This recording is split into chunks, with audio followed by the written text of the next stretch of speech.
നമസ്കാരം. ദാമ്പത്യ പ്രശ്നങ്ങളെ തുടർന്ന് ഭാര്യയെയും ഭാര്യമാതാവിനെയും കൊലപ്പെടുത്തി വീട്ടുപറമ്പിൽ കുഴിച്ചുമൂടിയ യുവാവ് അറസ്റ്റിൽ.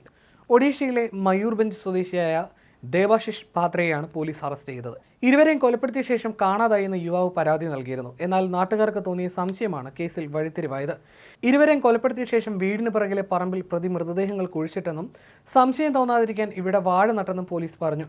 ഭാര്യ സോനാലി ദലാൽ, ഇവരുടെ മാതാവ് സുമതി ദലാൽ എന്നിവരെയാണ് യുവാവ് കൊലപ്പെടുത്തിയത്. ജൂലൈ 19-നായിരുന്നു സംഭവം.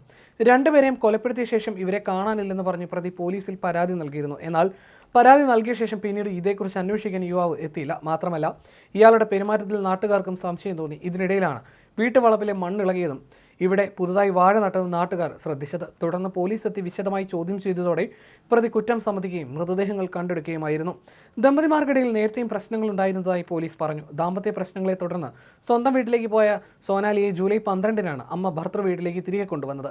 പ്രശ്നങ്ങൾ പരിഹരിച്ച് ദമ്പതിമാർ ഒരുമിച്ച് ജീവിക്കാനായിട്ടാണ് അമ്മ മകളെ തിരികെ എത്തിച്ചത്. എന്നാൽ 19-ാം തീയതി വീണ്ടും ദമ്പതിമാർ തമ്മിൽ വഴക്കുണ്ടായി. ഇതിന് പിന്നാലെ ഉറങ്ങിക്കിടക്കുകയായിരുന്ന ഭാര്യയെയും ഭാര്യ മാതാവിനെയും പ്രതി കല്ലുകൊണ്ടിടിച്ച് കൊലപ്പെടുത്തുകയായിരുന്നുവെന്ന് പോലീസ് പറഞ്ഞു. സംഭവ സമയം നല്ല മഴയായിരുന്നു. തുടർന്ന് പ്രതി മൃതദേഹങ്ങൾ വലിച്ചഴിച്ച് പുറത്തെത്തിച്ച് പറമ്പിൽ കുഴിച്ചുമൂടി. സംശയം തോന്നാതിരിക്കാൻ ഈ സ്ഥലത്ത് വാഴകൾ നട്ടതായും പോലീസ് പറഞ്ഞു.